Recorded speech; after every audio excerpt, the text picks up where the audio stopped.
Hello నమస్తే, welcome to reality check. దేశవ్యాప్తంగా సార్వత్రిక ఎన్నికల నగారా మోగింది. సో మొత్తం దేశవ్యాప్తంగా 7 దశల్లో ఎన్నికలు జరగబోతున్నాయి. ఆంధ్రప్రదేశ్లో మే 13న, తెలంగాణలో కూడా మే 13న ఎన్నికలు జరగబోతున్నాయి. ఆంధ్రప్రదేశ్ అసెంబ్లీకి జరిగే ఎన్నికలు రెండు తెలుగు రాష్ట్రాల్లో చాలా ప్రతిష్టాత్మకమైన ఎన్నికలు కనబడుతున్నాయి. కూటములు ఇప్పటికే డిసైడ్ అయిపోయాయి. సో ఆంధ్రప్రదేశ్లో మే 13న వచ్చే 5 సంవత్సరాలు తమను ఎవరు పరిపాలించాలనేది ప్రజలు తేల్చబోతున్నారు. అయితే ఆంధ్రప్రదేశ్లో పొత్తులు పెట్టుకున్న నేపథ్యంలో తాజాగా నిన్న అమిత్ షా ఓ జాతీయ ఛానల్తో మాట్లాడుతూ చేసిన కొన్ని వ్యాఖ్యలు ప్రస్తుతం రాజకీయంగా చాలా పెద్ద చర్చనీయాంశంగా మారాయి. ఈ అంశాలపైన ఈరోజు రియాలిటీ చెక్లో డిబేట్ చూద్దాం. డిబేట్లో మనతో పాటు జాయిన్ అవుతున్నారు senior political analyst Pentapati Pullarao గారు, అలాగే పెద్దిరెడ్డి రవికిరణ్ గారు భారతీయ జనతా పార్టీ నుంచి, సుందరాం శర్మ గారు వైఎస్ఆర్ కాంగ్రెస్ పార్టీ అధికార ప్రతినిధి మనతో పాటు లైవ్లో జాయిన్ అవుతున్నారు. సయ్యద్ రఫీ గారు కాసేపట్లో లైవ్లో జాయిన్ అవుతారు. ముందుగా పుల్లారావు గారు నమస్తే, గుడ్ ఈవినింగ్. సార్వత్రిక ఎన్నికల నగారా మోగింది. So almost last time election జరిగిన డేట్స్ కొంచెం అటు ఇటుగా అనిపించినాయి. ఏంటి సార్ ఈ షెడ్యూల్ పైన మీ కామెంట్ ఏంటి? First comment.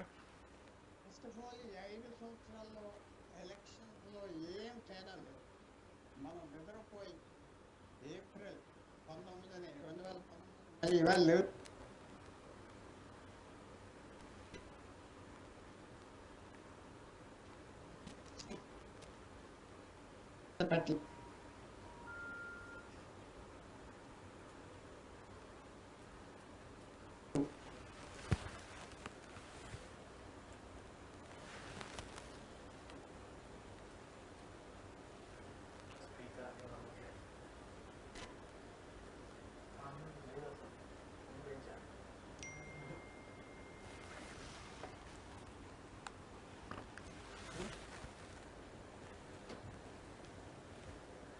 అలా పాకుతారు.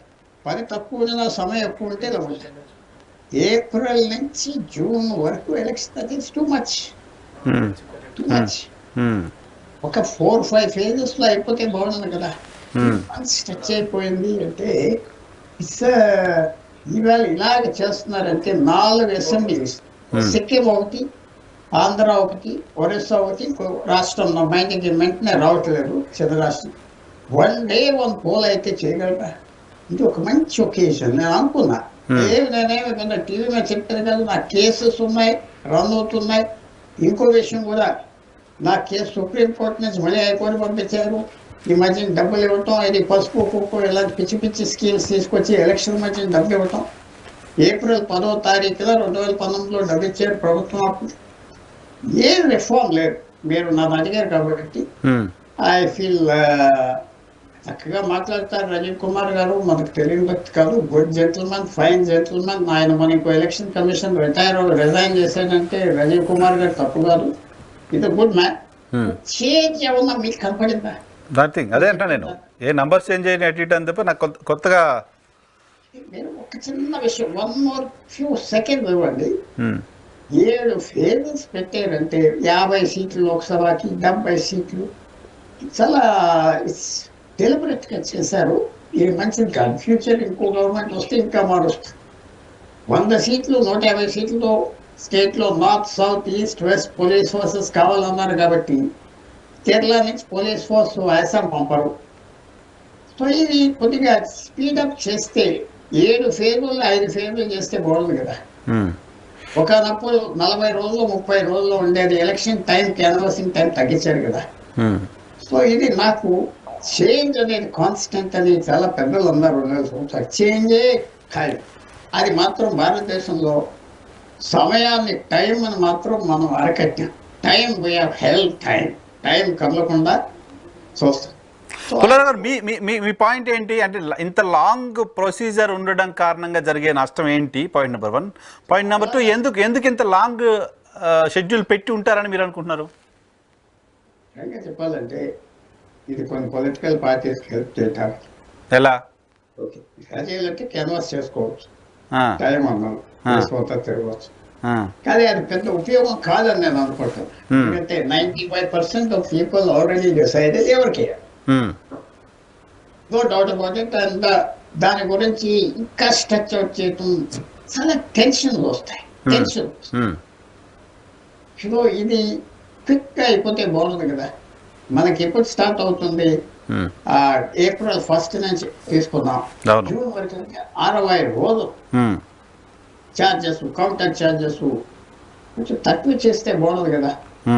ఇంత పెద్ద దేశం అనేది ఓన్లీ పార్లమెంట్ ఎలక్షన్, అవును 542-43 సీట్లు, 2 మీడియం సైజ్ అసెంబ్లీస్. ఈ అసెంబ్లీ ఎలక్షన్ జరిగేదంతా కలిపితే ఉత్తరప్రదేశ్లో 2/3 కూడా రావు సైజ్కి. 4 అసెంబ్లీ కలిపితే 42 ఎంపీలు ఉన్నారు. ఇంకా సిక్కం అక్కడ కలిపితే 4th స్టేట్ నా మైండ్కి రావట్లేదు, 45-50 ఎంపీస్. పార్లమెంట్ ఎలక్షన్స్ కి ఇంత టైం కావాలా? అది మాత్రం తప్పకుండా కొంచెం కఠినంగా చెప్పాలి. సో తెలుగు రాష్ట్రాలకు రెండిటికి ఒకటే డేట్, ఒకటే రోజు ఎలక్షన్ పెట్టడాన్ని ఎలా చూడాలి? మంచిగా చేశారు, సెన్సిబుల్ గా చేశారు. అది కూడా కొద్దిగా 60 రోజులు టైం ఇచ్చారు అనుకుంటా. ఈవేళ నుంచి కొన్ని పొలిటికల్ పార్టీస్ పరిగెత్తుకుని ఈవేళ ఏదో అనౌన్స్ చేసేస్తారని స్పీడప్ చేశారు. అది కొంచెం వాళ్ళ స్ట్రాటజిక్ గా కరెక్ట్ కాదేమో అనుకుంటున్నా. సో అందువల్ల ఇది మెయిన్ క్వశ్చన్ ఏంటంటే చేంజ్ అనేది ఎలక్షన్ కమిషన్ లో ప్రొసీజర్ లో పనిలో వస్తే బాగుంటుంది. రాలేదు.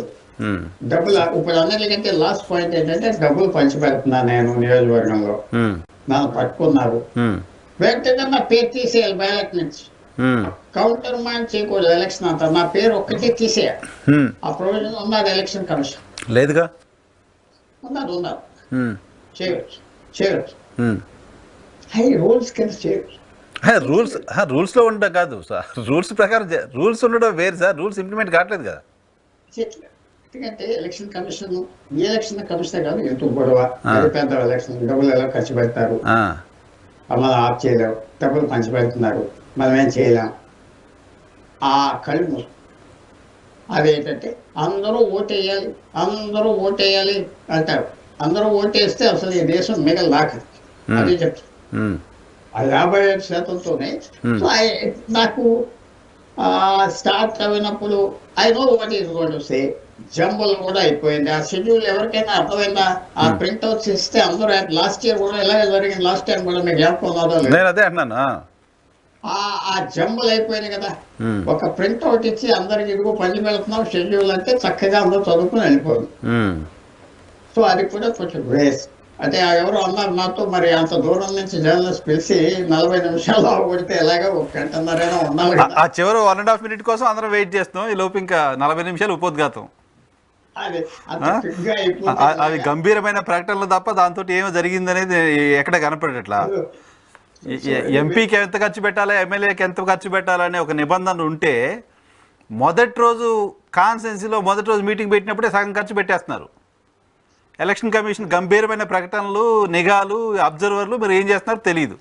మీరు ఎలక్షన్ కమిషన్ తెలియదు అనుకోవటం చాలా తప్పు. తెలిసినప్పుడు యాక్షన్ ఏది? మనం ఏం చేస్తాం, ప్రజలే దీంట్లో పార్టిసిపెంట్స్ కదా.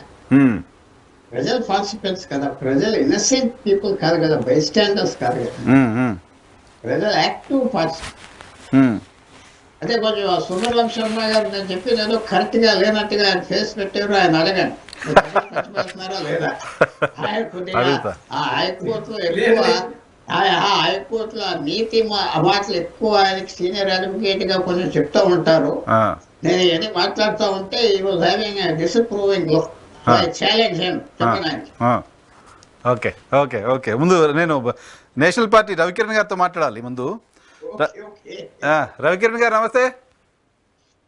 నమస్కారం అండి. రవికిరణ్ గారు, ఏంటి షెడ్యూల్ ఎలా అనిపించింది? ఇంత లాంగ్ షెడ్యూల్ ఇవ్వడం వెనుక పొలిటికల్ మోటివ్స్ ఉన్నాయా? అలాంటి కొన్ని మాటలు వినిపిస్తున్నాయి అప్పుడే. వైనార్ గారు, ముందుగా మీకు తోటి ప్యానలిస్ట్ కి ఈఆర్టీవీ శుభ సాయంత్రం అండి. నమస్తే సార్. ప్రపంచంలోనే అతిపెద్ద ప్రజాస్వామ్య దేవాలయమైన భారతదేశంలో ఈ యొక్క పండుగ, ప్రజాస్వామ్య పండుగ రేపు 20వ తారీఖు మొదలు కాబోతుంది. ప్రజలందరికీ అభినందనలు, శుభాకాంక్షలు. ఓకే, డిఫరెంట్ ఫేజెస్ లో 7 ఫేజెస్ లో చేస్తున్నా అన్నారు. ఓకే, మన ఆంధ్రప్రదేశ్ రాష్ట్రం వచ్చేసరికి అయితే 4వ ఫేజ్ లో మే 13వ తారీఖు పోలింగ్ అన్నారు. యాక్చువల్ గా 2019లో మనది ఏప్రిల్ 11వ తారీఖు పోలింగ్ అయింది. అంటే అలా చూసుకుంటే 1 month పై చిలుకు లాగేసింది, 2 రోజులు ఎక్స్ట్రా అయింది. అవును, నేను 2019లో కంటెస్ట్ చేసిన క్యాండిడేట్ గా బీజేపీ కంటెస్ట్ చేశాను.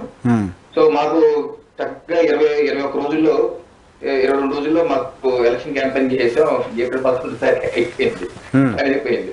ఇప్పుడు అంతకన్నా ఇంకో 30 రోజులు అంటే 50 రోజుల టైము అభ్యర్థులు తిరగాలి. ఎంత ఖర్చు అవుతుంది, ఎంత డబ్బు అవుతుంది అంటే స్వయంగా తిరిగి క్యాండిడేట్ గా మాకైనా ఖర్చు మాకు తెలుసు కాబట్టి ఇప్పుడు 50-60 రోజులు అప్పుడు ఆ క్యాండిడేట్ అనౌన్స్మెంట్ అయిపోయింది కాబట్టి ఆ క్యాండిడేట్ మీద పడిపోతారు అందరూ. అతనికి బాబు ఖర్చు పెరిగిపోతుంది. So I pity them. అయితే రెండో విషయం, ఎన్ని ఫేజెస్ గా ఎందుకు చేసిందంటే దానికి గౌరవ్ రాజీవ్ కుమార్ గారే సమాధానం చెప్పారు. ఇలాంటి పత్రికలు ఒకటి అడిగి ఇదే ప్రశ్న, దానికి సుదీర్ఘంగా నేను సమాధానం చెప్పాను. దానికి చేయవలసిన కారణం ఏంటి, రకరకాల దేశవ్యాప్తంగా ఉన్నటువంటి భౌగోళిక పరిస్థితులు, వాతావరణాలు ఇవన్నీ దృష్టిలో పెట్టి కొన్ని కొండల్లో ఉన్నాయి, లోయల్లో ఉన్నాయి, అలాగే సెన్సిటివ్ ప్రాంతాలు ఉన్నాయి, అలాగే క్రిటికల్ ప్రాంతాలు ఉన్నాయి. కొన్ని ఏరియాలో ధనబలం ఎక్కువ, కొన్ని ఏరియాలో మజిల్ పవర్ ఎక్కువ.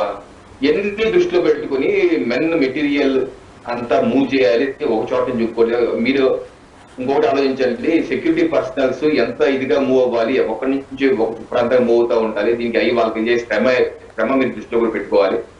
సో ఎన్ని రకరకాల కారణాలు దృష్టిలో పెట్టుకుని దానిలో పాల్గొనేటువంటి సెక్యూరిటీ ఫోర్సెస్ యొక్క ఇబ్బందులు అన్ని దృష్టిలో పెట్టుకుని మీకు కన్ఫ్యూజ్ చేసాం. కానీ ఏ ఒక్కరికైనా కాదు, ఒకరి అడ్వాంటేజ్ అయితే అందరికీ అడ్వాంటేజ్ అవుతుంది, ఒకరి డిసడ్వాంటేజ్ అందరికీ డిసడ్వాంటేజ్ అవుతుంది. ఏ ఒక్కరికేం కాదు. రాజీవ్ కుమార్ గారి సమాధానం చెప్పారు. కాదు ఇది నాకు గుర్తున్నంత వరకు బహుశా నన్ను పెంటపాటి పుల్లారావు గారు కరెక్ట్ చేయాలి. వెస్ట్ బెంగాల్ ఎలక్షన్ అనుకుంటా, వెస్ట్ బెంగాల్ యూపీ 6-7 ఫేజెస్లో ఎలక్షన్ పెట్టారు, only state assembly. West Bengal. So so so అప్పుడు కూడా సెక్యూరిటీలో ఇంకేదో రీజనా, ఆ ఒక స్టేట్కి పెట్టడానికి కూడా 7 ఫేజీలు తీసుకున్నారంటే అప్పుడు కూడా పొలిటికల్ మోటో లాంటి ఒక చర్చ జరిగింది. ఇప్పుడు దేశవ్యాప్తంగా పెట్టడానికి ఇంత టెన్యూర్, ఇంత దాదాపు 2 నెలల పాటు మీరే ఇంతకుముందు చెప్తున్నారు క్యాండిడేట్గా ఎన్ని కష్టాలు ఉంటాయో, ఎంత ఇబ్బందులు ఉంటాయో తెలుసు అని. సో వాళ్ళందరికీ, మిగతా పార్టీలకి, అభ్యర్థులకి అందరికీ బర్డెన్ కదా. అంటే నేను చెప్పింది మన రాష్ట్రానికి స్పెసిఫిక్ గా అసెంబ్లీ ఎలక్షన్ జరుగుతున్నాయి కాబట్టి, జనరల్ గా ఓవరాల్ గా ఇండియా లెవెల్లో 7 ఫేసెస్ పెట్టాలి అనేది పెడితే బాగుంటుందని ఎలక్షన్ కమిషన్ ఆఫ్ ఇండియా తీసుకున్నటువంటి నిర్ణయం. గత సంవత్సరం, గత 2019లో కూడా అలాగే చేయడం జరిగింది. సో నేనైతే పెద్దగా తప్పట్టేదే లేదు. ఎలక్షన్ కమిషన్ రాజ్యాంగబద్ధంగా ఏర్పడిన సంస్థ, వారి యొక్క నిర్ణయాలు, వారి యొక్క విచక్షణే. నేను తప్పట్టకైతే సిద్ధంగా లేను. దాని ప్రకారం ఒక చక్కటి ఎన్నికలు నిర్వహిస్తారని ఆశిస్తున్నాను. ప్రజలందరూ పాల్గొంటారని, 97 కోట్ల మంది ప్రజలందరూ పాల్గొని దీనికి జయప్రదం చేస్తారని చెప్పి నేనైతే భావిస్తాను. రైట్. సుందరం శర్మ గారు నమస్తే సార్. నమస్కారం సార్. ఏంటి మీరు తొందరపడి కోయిల ముందే కూర్చుంది అన్నట్టు ముందే అభ్యర్థులు ప్రకటన చేశారు. 53 రోజులు 54 రోజులు వస్తుంది లెక్క పెడితే. సో చాలా ఇబ్బంది ఏమో, తడిసి మోపిడి అవుతుందేమో, ఖర్చు అభ్యర్థులకి అన్నెసరీ బర్డెన్ ఏమో. సార్ ఫస్ట్ మీకు, పుల్లారావు గారికి, రఫీ గారికి, కిరణ్ గారికి నమస్కారం. నమస్తే సార్. ఇందాక మా పుల్లారావు గారు మాట్లాడిన దాన్ని వ్యతిరేకించేంతటి ఇదైతే మనకు కాదు. ఎందుకంటే is a very senior person. ఆయన చాలా జాగ్రత్తగా మాట్లాడతాడు, అందులో అనుమానం ఏం అక్కర్లేదు. అది ఎదుగుండా ఎవరో వస్తే బయటికి వెళ్ళమని చెప్పడంలో నేను ఇట్లా తర్వాత ఒకటి ఏంటంటే, ఫస్ట్ మీరు ఇందాక ఎలక్షన్ కమిషన్ అనేటువంటిది ఒకటి మాత్రం నిజం. ఇన్ని ఫేసుల్లో పుల్లారావు గారు చెప్పిన దాంట్లో చాలా వాస్తవాలు ఉన్నాయి. అసలు ఇన్ని రోజుల పాటు ఎలక్షన్ కండక్ట్ చేయటము ఇది అనేటువంటిది నిజానికి అంత అవసరం ఉందా అనేటువంటిది కూడా మనం డెఫినెట్ గా ఆలోచించి తీరాం. ఎందుకని చెప్పారంటే, ఇవాళ 7 ఫేసెస్ అంటారు, నిజమే. మీకు నిజానికి ఇవాళ ఈ దేశంలో సెక్యూరిటీ రీజన్స్ వాటికి మనకు బ్రహ్మాండమైనటువంటి మిషనరీ ఉంది. ఇవాళ రోజునేమి ఇది లేదు. రెండోది, కొన్ని రాష్ట్రాలు అన్ని చోట్ల కూడా ప్రభుత్వాలు ఉన్నాయి. అంటే వాళ్ళు ఎలక్షన్ కోడ్ వచ్చిన తర్వాత వాళ్ళు ఇది లేకపోయినప్పటికీ కూడా మొత్తం మీద ఓవరాల్ గా మనకేమి ఇబ్బందులు లేవు అక్కడ. నెక్స్ట్ ఇంకొకటి ఏంటంటే, ఎలక్షన్ ఇది ఎక్స్పెండిచర్ ఎంత విపరీతంగా పెరిగిపోతుంది. యాక్చువల్ గా చెప్పాలంటే విపరీతంగా పెరిగిపోతుంది. ఇవన్నీ ఈవీఎంలు ఇవన్నీ కొన్ని రోజులు, నెలల పాటు మీరు అక్కడ సెక్యూరిటీ పెట్టాలి, వాటిలన్నింటినీ ఇచ్చేయాలి, ఇవన్నీ చేయాలి. నెక్స్ట్ ఇంకోటి ఏంటంటే, ఈ అసెంబ్లీ ఎలక్షన్స్ విత్ పార్లమెంట్ జరిగేటువంటి చోట ఇంత టైం ఇవ్వడం అనేటువంటిది కూడా కరెక్ట్ కాదు. అయితే మీరు ఇంటాక అన్నట్టుగా ఒకటి మాత్రం ఏంటంటే, ఇవాళ ఆంధ్రప్రదేశ్ లో లాస్ట్ టైం ఏప్రిల్ 11కే ఎన్నికలు జరిగిపోయాయి. ఇవాళ మే 13th వరకు విజ్ చేశారు. ఒకటి, దాన్ని చేసినందువలన రాజకీయ పార్టీలు, నిలబడదాం అనుకున్న అభ్యర్థులు ఒక రూపాయి అప్పు చేసేది ఇంకొక 10 రూపాయలు అప్పు చేసుకుంటారు, అంత మించి వేరే ఇంకేం జరగదు. కొంతవరకు ఎక్స్పెండిచర్ పెరుగుతారు, అందులో అనుమానం ఏమీ. కాకపోతే ఒకటి ఏంటంటే, ఇంకొకటి అసలు నిజంగా ఇందాక ఆయన రిఫార్మ్స్ గురించి పుల్లారావు గారు అన్న దాంట్లో ఈ ఎక్స్పెండిచర్ విషయంలో కూడా అసలు ఫస్ట్ ఆలోచించాల్సిందే ఎక్స్పెండిచర్. ఎందుకంటే మీరు ఇచ్చేటువంటిది నిజంగా సరిపోదనేది అందరికీ తెలుసు, కానీ దాని మీద ఒక రిఫార్మ్ తీసుకుని వచ్చి, అసలు సంస్కరణ తీసుకుని వచ్చి, అసలు ఏ రకంగా చేస్తే బాగుంటుంది, అసలు రాజకీయ పార్టీలకే ఈ ఎక్స్పెండిచర్ చేస్తే బాగుంటుంది ఎట్లా అనేటువంటి దాని మీద ఈ రోజు వరకు కూడా ఒక ఇది జరగటం లేదు. అదొకటి. నెంబర్ 2, ఇవాళ మేము ముందే కుయలేదు. ఆయన జగన్మోహన్ రెడ్డి గారి అంతా కూడా వెరీ స్ట్రైట్ ఫార్వర్డ్ ఉంటుంది, ఆయన ఆ మాత్రం తెలియకుండా ఉండదు. జనరల్ గా ఇంత ఇదిలో ఉన్నప్పుడు నేనే చెప్తున్నాను ఏప్రిల్ నెలలో ఈసారి ఎన్నికలు ఉండకపోవచ్చు అని చెప్పి నేనే చాలా మందికి చెప్తా వస్తుంది. ఎందుకని చెప్పారంటే మీకు చాలా షెడ్యూల్ తక్కువ వచ్చింది ఈసారి. చూసారు, ఈ ఏప్రిల్ ఇవాళ అప్పుడే మార్చి 16వ తారీఖు వచ్చేసారు. తర్వాత మనం అట్లీస్ట్ 1 మంత్ టైం అది ఇవ్వాలి కాబట్టి డెఫినెట్ గా ఇది ఏప్రిల్ లో ఉండకపోవచ్చు, లేదా చివరి వారంలో ఉంటే ఉండొచ్చేమో అనుకున్నాము. సరే, ఫస్ట్ వీక్ కూడా కాకుండా థర్డ్ వీక్, సెకండ్ వీక్ వెళ్ళింది. నేను ఇక్కడ ఏమంటున్నారంటే ఆయన కరెక్ట్ గా 175 సీట్లు 25 పార్లమెంట్ కి అనౌన్స్ చేసేసారు. ఇప్పుడు ఈ అనౌన్స్మెంట్ వలన ఏమైపోతుందంటే ఒక క్లారిటీ వచ్చేసేస్తుంది. ఇప్పుడు చంద్రబాబు గారు నిన్నటి దాకా ఏం చేశారు, మా పార్టీలో ఉన్నటువంటి వాడు వెళ్ళిపోతుంటే చూసారా అసంతృప్తి వచ్చేసిందని చివరికి రోడ్డు మీద పడి కొట్టుకునే పరిస్థితి దాకా ఆయన ఇవాళ అనౌన్స్ చేస్తుంటే వెళ్ళిపోతాం. ఒకటి ఏంటంటే, ఎన్నికలకు ముందే కనుక ఇవన్నీ అయిపోతే సబ్సైడ్ అయిపోతుంది. వాళ్ళ దగ్గర పోతాం, మాట్లాడుకుంటాం, కూర్చోబెడతాం, తెచ్చుకుంటాం, అన్ని అయిపోతాయి, ఈజీగా ఉంటుంది ఎలక్షన్ ఇది చేసుకోవడం. అదే ఇవాళ జగన్మోహన్ రెడ్డి గారు చేసి పారేస్తారు. ఇవాళ 25 పార్లమెంట్ కి అనౌన్స్ చేశాడు, 175 మందిని అనౌన్స్ చేశాడు. 24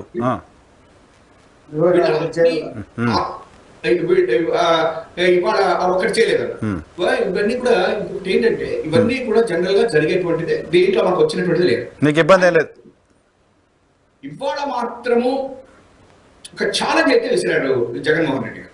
అదేంటంటే, నేను 175 మందిలో ప్లస్ 25% 25 పార్లమెంట్ సీట్లు మొత్తం కలుపుకోండి మొత్తం మీద అనౌన్స్ చేయనటువంటి పేరు కూడా బీసీకే ఇస్తా ఉన్నట్టుగా చెప్పారు. ఒకటిలో 100 స్థానాల్లో అంటే 50% నేను ఎస్సీ ఎస్టీ బీసీ మైనార్టీలకు ఇస్తున్నాను అనేటువంటిది ఒక ఛాలెంజ్ ఇస్తాడు. 175లో ఆయన మొత్తం ఓసీలకు 91 ఇచ్చి అది మళ్ళీ వస్తాను సార్. జస్ట్ షెడ్యూల్ పైన రఫీ గారి వర్షన్ తీసుకొని మనం దానిలోకి వెళ్దాం ప్లీజ్. యా, రఫీ గారు నమస్తే సార్, గుడ్ ఈవినింగ్. నమస్తే సార్. ఎలా అనిపించింది షెడ్యూల్ మీకు? షెడ్యూల్ రావటాన్ని అసలు ఫస్ట్ మేము ఇన్వైట్ చేస్తాం, దాన్ని సెలబ్రేట్ చేస్తున్నారు. ఎందుకంటే ఈ షెడ్యూల్ ఎప్పుడు వస్తుందా, ఈ వైసీపీ అధికారాలు, ఈ పోలీసులు ఎప్పుడు వన్ సైడ్ చేసేటువంటి పని ఎప్పుడు ఆగిపోద్దా అని చెప్పి ఎదురు చూస్తున్నా. వాడు 3 గంటల నుండి వచ్చేసింది. ఇది మాకు చాలా సంతోషమైనటువంటి విషయం. అలాగే 175 స్థానాలకి ఒకేసారి ఎన్నికలు జరగదు, అది కూడా మాకు మేము ఇన్వైట్ చేస్తున్నాం. ఒక 2 సార్లు 3 సార్లు కనుక పెడితే వైసీపీ వాళ్ళు ఇక్కడ నుంచి అక్కడికి, అక్కడ నుంచి ఇక్కడికి షిఫ్ట్ చేసుకునేవాడు మొత్తం. అది లేకుండా ఒకేసారి 175 పెట్టడం అనేది తెలుగుదేశం పార్టీ వెల్కమ్ చేస్తాం, ఇన్వైట్ చేస్తాం. అలాగే పక్క తెలంగాణలో కూడా అలాగే ఇచ్చారనుకోండి. ఇక్కడ గమనించవలసిన విషయం ఏంటంటే, ఒరిస్సా చిన్నది కానీ అక్కడ 2 ఫేస్ ఇచ్చారు. అక్కడ ఫిజికల్ బ్యారియర్స్ ఉన్నట్టున్నాయి కొంచెం, ఏదో ఉన్నాయి. మేము ఈ ఎన్నికల షెడ్యూల్ కాకపోతే అందరూ అనుకున్నట్టు 20 రోజులు ముందుకి వచ్చేస్తుంది ఎలక్షన్ అని చెప్పేసి అనుకున్నారు. అది రాలేదు, ఒక 4 రోజులు అటు వెళ్ళింది. ఏదైనప్పుడు కూడా మాకు ఆ డేట్ కూడా మాకు సాటిస్ఫాక్షన్. మే 13 కూడా మాకు సఫిషియెంట్ టైం దొరికింది.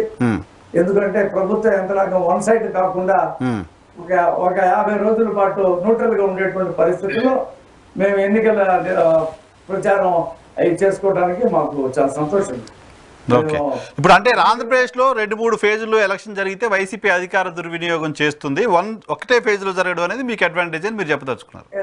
ఎందుకంటే ఆయన దగ్గర ఉన్నటువంటి మజిల్ పవర్, మనీ అంతా కూడా ఇక ఆయన చాలా కలిగి ఉన్నాడు కదా, 1-2 అనేక రకాలుగా. సో ఇప్పుడు దేశవ్యాప్తంగా 7-8 ఫేజుల్లో జరుగుతుంది, అప్పుడు భారతీయ జనతా పార్టీ అటువంటి ప్రయత్నం చేస్తుందని చెప్పి అనుకోవాలా? అంటే దేశవ్యాప్తంగా ఒకేసారి ఎన్నికలు పెట్టేటువంటి పరిస్థితి అట్లయినా కనీసం 3 సార్లు 4 సార్లు పెట్టచ్చు, 7 సార్లు అవసరం లేదనేది ఒక చర్చ ఉంది కదా. లాస్ట్ టైం కూడా 7 సార్లు పెట్టారు, 19లో కూడా పెట్టారు. అంతకుముందు మన్మోహన్ సింగ్ గారు ప్రధానమంత్రిగా ఉన్నప్పుడు జరిగిన 2014లో కూడా అవి 6 సార్లు ఎందుకు పెట్టినట్టు 5 6 పెట్టారు. ఇక్కడ ఒక రోజు అంటే ఓటర్ల సంఖ్య పెరిగిందిగా అప్పటికి ఇప్పుడు పంచుకుంటే కొత్త ఓటర్లు 1.5 లక్షలు పైగా వచ్చేసారు. కాబట్టి అది ఇటు జమ్మూ కాశ్మీర్ దగ్గర నుంచి కింద కేరళ దాకా ఎన్నికలు జరపాలంటే ఈ ప్రభుత్వ బలగాలు ఉంటాయి, ఫోర్సెస్, వాటిని షిఫ్ట్ చేయాలి, ఇవన్నీ కూడా చాలా ఉంటాయి. కాబట్టి దాన్ని 7 సార్లు పెట్టడం అనేది ఇన్నోవేటివ్, ఒకేసారి 2 సార్లు చేయటం అనేది సాధ్యం కాదు. ఈ పరిస్థితిలో ఒకేసారి ఆంధ్రప్రదేశ్ ఎన్నికలు జరగడం మాత్రం తెలుగుదేశం పార్టీ సంతోషిస్తుంది. మాకు అది అనుకూలమైనటువంటి అంశం కూడా. ఇప్పుడే నేను పార్టీ ఆఫీస్ నుంచి వచ్చాను, మేమందరం కూడా చాలాసేపు కూర్చొని వాళ్ళందరూ మాట్లాడుతుండగా నేను లేచి ఈ డిబేట్ కోసం వచ్చేసాను. రెండోది ఏంటంటే ఇవాళ గవర్నర్ కూడా కలుస్తున్నాం, మా నాయకులు కలుస్తున్నారు 5 గంటలకి. ఈ గ్రూప్ 1 పరీక్షల్లో జరిగినటువంటి కుంభకోణం, ఆ కుంభకోణం ఏదైతే ఉందో దాంట్లో పాల్గొన్నటువంటి ఆఫీసర్ రామాంజనేయులు గారు కానీ అలాగే సవాంగ్ గారు వాళ్ళ మీద కంప్లైంట్ ఇవ్వబోతారు. వాళ్ళు ఏ రకంగా ప్రహాసనంగా చేశారో హైకోర్టు చెప్పింది. సరే ఓకే, దాన్ని మాట్లాడదాం మళ్ళీ ఒకసారి. రవి గారు ఏంటి నిన్న అమిత్ షా గారి కామెంట్స్ చాలా పెద్ద వైరల్ గా మారాయి. దాన్ని ఎవరికి తోచిన విధంగా వైసీపీ ఇటు టీడీపీ కూడా కొంతమంది ప్రచారం చేసుకుంటున్నారు. ఆయన ఏ ఉద్దేశంతో మాట్లాడిన వ్యాఖ్యలుగా చూడాలి వాటిని?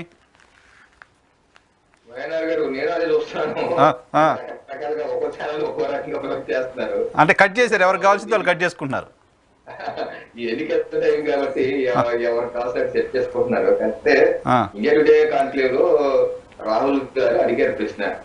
ఏమని అడిగారు? చంద్రబాబు జీనే नरेंद्र मोदी को हार्डकोर टेररिस्ट बोला है ना, कैसे उसको दे रहे हैं हार्डकोर टेररिस्ट అని नरेंद्र मोदी గారు తిట్టారు, చంద్రబాబు నాయుడు గారు.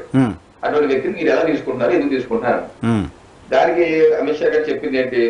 చంద్రబాబు జీకో అలయన్స్ సే हमने नहीं निकाला. చంద్రబాబు నాయుడు గారిని మేము అలయన్స్ నుంచి ఎన్డీఏ నుంచి మేమైతే వెళ్ళిపోవలేదు. ఆయన ఎన్డీఏ కే సాత్ నహీ रहने को वो उनका फैसला है. ఆయన వెళ్ళిపోదాం అని నిర్ణయించుకున్నది ఆయన నిర్ణయం. సో మా నిర్ణయం కాదు, అలా ఆయన వెళ్ళిపోయారు. సో హార్డ్ కోర్ టెర్రరిస్ట్ బోలా నహీ బోలా ఏ ముझे पता नहीं. హార్డ్ కోర్ టెర్రరిస్ట్ అన్నారో లేదో ఇదైతే నాకు తెలియదు. కహే होंगे फिर जनता के पास गए चुनाव हारे అనే ఉంటారేమో, ప్రజల దగ్గరికి వెళ్ళారు, ఎన్నికలు ఓడిపోయారు. अब समझ आ गया हमारे साथ आ गए, स्वागत है भाई, सबको स्वागत. తర్వాత రిలీజ్ అయ్యారు, తర్వాత వచ్చారు, స్వాగత అందరికి స్వాగతం అని చెప్పన్నారు. సో ఇది అడిగిన ప్రశ్నకి క్యాజువల్ గా ఇచ్చిన సమాధానం తప్పితే ఇదేదో పని కట్టుకొని సమజ్ మే ఆ గయా అంటే రిలీజ్ అయ్యారు అని అర్థమా? ఇంకా ఏమైనా వేరే అర్థం ఉందా?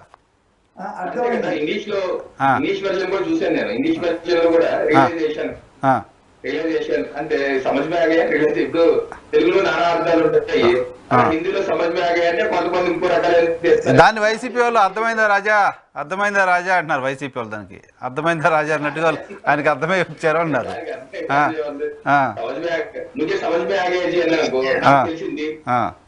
తెలిసింది అని నేను అంటాను. ఉడికిలాంటి ఏమంటారు? రవికిరణ్కి తప్పు తెలిసింది అంటారు. తప్పు అన్నది